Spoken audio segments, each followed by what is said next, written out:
Hi everyone, welcome to Telugu stock channel. ఈ వీడియోలో మనం ఫార్మా సెక్టార్కి సంబంధించిన ఒక స్మాల్ క్యాప్ స్టాక్ గత 10 సంవత్సరాలుగా 52% CAGRతో గ్రో అవుతుంది. సో ఆ స్టాక్ గురించి మనం డిస్కస్ చేసుకోబోతున్నాం.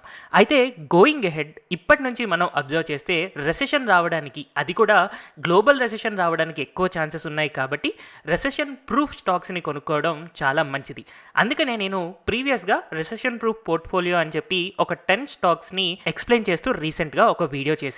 సో ఆ వీడియో చూడకపోతే మీరు ఆ వీడియో చూసిన తర్వాత ఇది చూస్తే మీకు ఇంకొంచెం క్లారిటీ వస్తుంది. సో ఆ వీడియో చూడడం కోసం మీరు కింద డిస్క్రిప్షన్లో కానీ లేదా కమెంట్ సెక్షన్లో కానీ ఈ వీడియో యొక్క లింక్ పొందొచ్చు. లేదా తెలుగు స్టాక్ ఛానల్ యొక్క ప్లేలిస్ట్లో మోడల్ పోర్ట్ఫోలియోస్ కనుక అబ్జర్వ్ చేస్తే అందులో ఆ వీడియో మీకు అవైలబుల్లో ఉంటుంది. సో ఈ వీడియోలో మనం డిస్కస్ చేసుకోబోయే ఫార్మా సెక్టర్ స్టాక్ వచ్చేసి క్యాప్లిన్ పాయింట్ ల్యాబొరేటరీస్. ఈ కంపెనీ ఇప్పటికీ ఒక స్మాల్ క్యాప్ స్టాక్ అయినా గత 10 సంవత్సరాల్లో 52% CAGRతో గ్రో అయింది. అయితే ఈ కంపెనీ యొక్క హిస్టరీని మనం డిస్కస్ చేయాలి అన్నప్పుడు ముందుగా మనం డిస్కస్ చేయాల్సిన వ్యక్తి ఈ కంపెనీ యొక్క చైర్మన్ సిసి పార్థిపన్ గారు ఎర్లీ 1990s ప్రోటీన్ టానిక్స్ ని అండ్ అలాగే ఇంజెక్టబుల్స్ ని తయారు చేసే ఒక కంపెనీని స్థాపించారు. కానీ ఆ కంపెనీ దాని స్టార్టింగ్ 5 to 10 years వరకు చాలా వరకు లాసెస్ లోనే నడుస్తూ ఉంది, లేదా అనుకున్నంతగా సక్సెస్ కాలేదు. సో అప్పటిదాకా తను ఫాలో అవుతున్న టెక్నిక్స్ ఏవైతే ఉన్నాయో లేదా బిజినెస్ స్టైల్ ఏదైతే ఉందో అది కరెక్ట్ కాదు అని తెలుసుకొని 2000 ఇయర్ లేదా 2001లో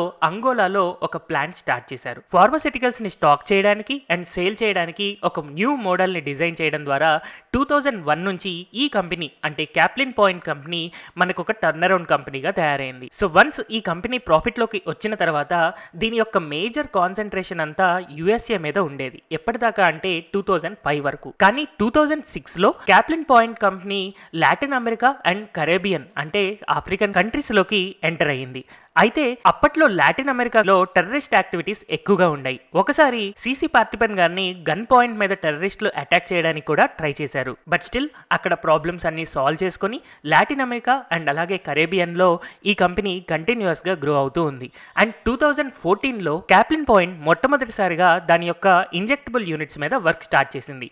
అండ్ 2017లో లిక్విడ్ ఇంజెక్టబుల్ ఫెసిలిటీస్ కి యుఎస్ఎఫ్డిఏ యొక్క అప్రూవల్ వచ్చింది. సో అప్పటి నుంచి వీళ్ళు ప్రొడక్షన్ స్టార్ట్ చేసి 2018లో వాళ్ళ యొక్క ఫస్ట్ షిప్మెంట్ ని యుఎస్ఏకి పంపించారు. సో ఇలా ఎన్నో స్ట్రగుల్స్ తో ఈ కంపెనీ గ్రో అవుతూ వచ్చి యాజ్ ఆన్ డేట్ మనం అబ్జర్వ్ చేస్తే 8 మ్యానుఫ్యాక్చరింగ్ ఫెసిలిటీస్ తో ఈ company India, Hong Kong, Colombia and సింగపూర్లో మ్యానుఫ్యాక్చరింగ్ చేస్తూ లాటిన్ అమెరికా, ఆఫ్రికా అండ్ యుఎస్ఏలో బిజినెస్ చేస్తూ ఉంది. సో వీళ్ళ యొక్క బిజినెస్ని మనం టెక్నికల్గా అర్థం చేసుకుంటే manufacturing and sourcing of APIs చేస్తూ ఉంటారు, finished formulations, research and development and అలాగే క్లినికల్ రీసెర్చ్ వర్క్స్ చేస్తూ ఉంటారు. అండ్ దీన్ని మీరు సింపుల్గా అర్థం చేసుకోవాలి అని అనుకుంటే వీళ్ళు యూజువల్గా జనరిక్ మెడిసిన్స్ని తయారు చేస్తూ ఉంటారు. సో ఈ జనరిక్ మెడిసిన్స్ని కాంట్రాక్ట్ ఇవ్వడం ద్వారా ఒక కంట్రీలో తయారు చేసి వాటిని ఎక్స్పోర్ట్ చేసి లాటిన్ అమెరికా, ఆఫ్రికా అండ్ అలాగే యుఎస్ఏలో సెల్ చేస్తూ ఉంటారు. సో ఇలా సెల్ చేయడం ద్వారా ఈ కంపెనీకి వచ్చే రెవెన్యూ మిక్స్ కనుక అబ్జర్వ్ చేస్తే లాటిన్ అమెరికా నుంచే మ్యాక్సిమం రెవెన్యూ అనేది జనరేట్ అవుతుంది. దాదాపుగా 87% రెవెన్యూ లాటిన్ అమెరికా నుంచి వస్తుంటే యుఎస్ఏ నుంచి దాదాపుగా 8% రెవెన్యూ అండ్ ఆఫ్రికా నుంచి 5% రెవెన్యూ జనరేట్ చేస్తుంది. అండ్ ఒక ఫార్మాసిటికల్ ని సెల్ చేయడం కోసం డిఫరెంట్ ఛానల్స్ ఉంటాయి కదా, లైక్ డిస్ట్రిబ్యూటర్స్ లేదా ఫార్మసీ సేల్స్ లేదా టెండర్ బిజినెస్. సో ఇలా అబ్జర్వ్ చేసినప్పుడు డిస్ట్రిబ్యూటర్స్ ద్వారా మెజారిటీ షేర్ దాదాపుగా 60% సేల్స్ జనరేట్ చేస్తుంది. ఫార్మసీ సేల్స్ ద్వారా 20% అండ్ టెండర్ బిజినెస్ ద్వారా 20% వరకు ఈ కంపెనీ తన యొక్క సేల్స్ డైవర్సిఫైడ్ డిస్ట్రిబ్యూషన్ క్లియర్ గా చూపిస్తూ ఉంది. అండ్ సెగ్మెంట్ వైజ్ అబ్జర్వ్ చేసినప్పుడు ఈ కంపెనీ జనరిక్ మెడిసిన్ అండ్ అలాగే బ్రాండెడ్ జనరిక్స్ కూడా సెల్ చేస్తూ ఉంటుంది. జనరిక్ మెడిసిన్స్ ద్వారా 75% రెవెన్యూ జనరేట్ అవుతుంటే బ్రాండెడ్ జనరిక్స్ ద్వారా 25% రెవెన్యూ జనరేట్ అవుతుంది. గోయింగ్ అహెడ్ బ్రాండెడ్ జనరిక్స్ యొక్క ప్రెజెన్స్ ని ఇంకా పెంచడం కోసం ఈ కంపెనీ దాని యొక్క క్యాపెక్స్ ప్లాన్స్ కూడా ఎస్టాబ్లిష్ చేసుకుంది. సో ఈ కంపెనీ క్యాప్లిన్ పాయింట్ యొక్క స్ట్రెంగ్స్ కనుక మనం అబ్జర్వ్ చేస్తే మేజర్గా ఈ కంపెనీ యొక్క R&D గురించి మనం మాట్లాడుకోవాలి. 2014లో రెవెన్యూతో కనుక కంపేర్ చేస్తే జస్ట్ 1% మాత్రమే R&Dకి ఈ కంపెనీ పెడుతూ ఉండేది. కానీ 2020 వచ్చేసరికి ఈ కంపెనీ యొక్క R&D స్పెండింగ్స్ దాదాపుగా 10% వరకు పెరిగాయి. యూజువల్గా ఫార్మసిటికల్స్లో ఎప్పటికప్పుడు కొత్త పేటెంట్స్ లేదా కొత్త రీసెర్చ్ వర్క్స్ లేదా కొత్త ప్రొడక్ట్స్ని తయారు చేస్తే కానీ కంపెనీస్ ఈజీగా గ్రో అవ్వవు. వీళ్ళ యొక్క R&D యొక్క స్ట్రెంగ్త్ అనేది స్ట్రాంగ్గా పెరుగుతూ ఉండడం వల్లనే ఈ కంపెనీ గత 10 సంవత్సరాల్లో 52% CAGRతో grow అవ్వగలిగింది.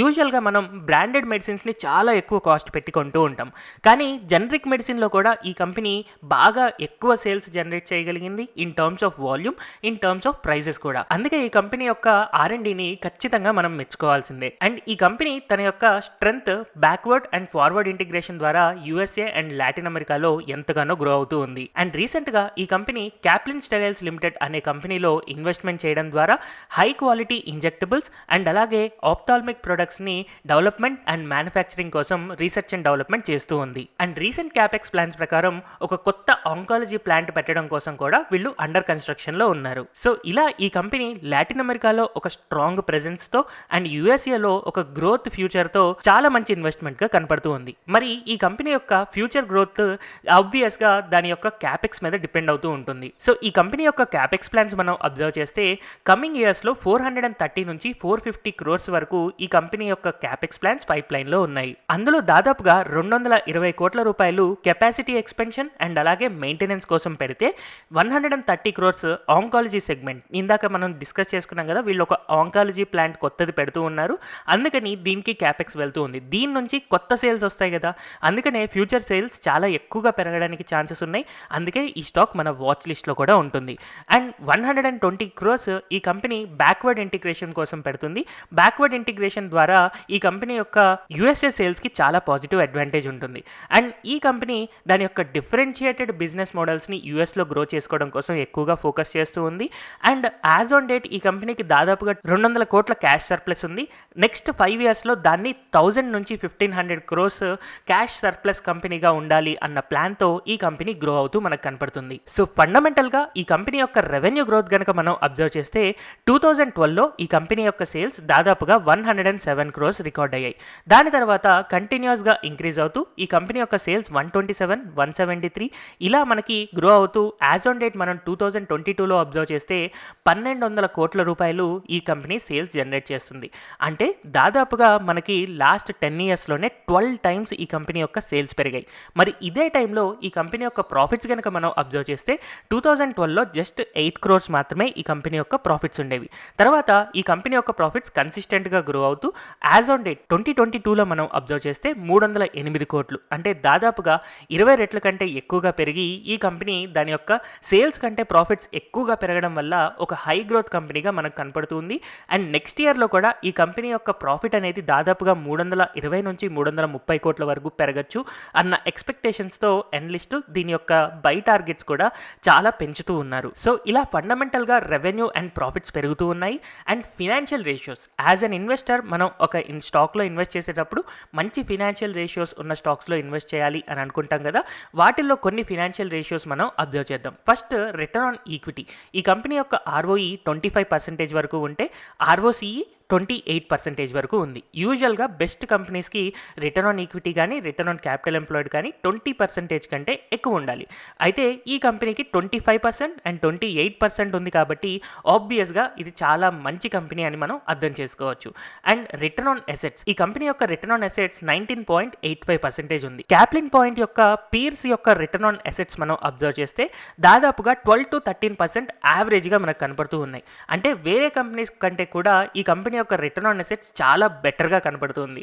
And debt to equity చూస్తే ఈ కంపెనీ ఒక debt free company, debt almost zero అనే మనం చెప్పుకోవచ్చు. సో అప్పులు లేకుండా ఈ కంపెనీ గ్రో అవుతుంది కాబట్టి ఇది ఇంకా చాలా పెద్ద పాజిటివ్ ఫ్యాక్టర్. యూజువల్గా ఇలాంటి మ్యానుఫ్యాక్చరింగ్ అండ్ స్మాల్ క్యాప్ కంపెనీస్కి డెప్ట్ అనేది అట్లీస్ట్ మినిమం ఉంటుంది, కానీ ఈ కంపెనీకి ఎలాంటి డెట్ లేకుండా గ్రో అవ్వడం అనేది చాలా మంచి ఫ్యాక్టర్గా మనం చెప్పుకోవచ్చు. అండ్ ఫైనల్గా ఈ కంపెనీ యొక్క యావరేజ్ ఆపరేటింగ్ ప్రాఫిట్ మార్జిన్ గత 3 సంవత్సరాలుగా అబ్జర్వ్ చేస్తే దాదాపుగా 30% ఆపరేటింగ్ ప్రాఫిట్ మార్జిన్ రికార్డ్ చేస్తూ ఉంది. అండ్ హిస్టారికల్గా ఇది ఒకసారి 36% ఆపరేటింగ్ ప్రాఫిట్ మార్జిన్ కూడా రికార్డ్ చేసింది. సో గోయింగ్ అహెడ్ ఈ స్టాక్కి ఆపరేటింగ్ ప్రాఫిట్ మార్జిన్ పెంచుకోవడానికి కూడా ఇంకొంతవరకు స్కోప్ కనపడుతూనే ఉంది.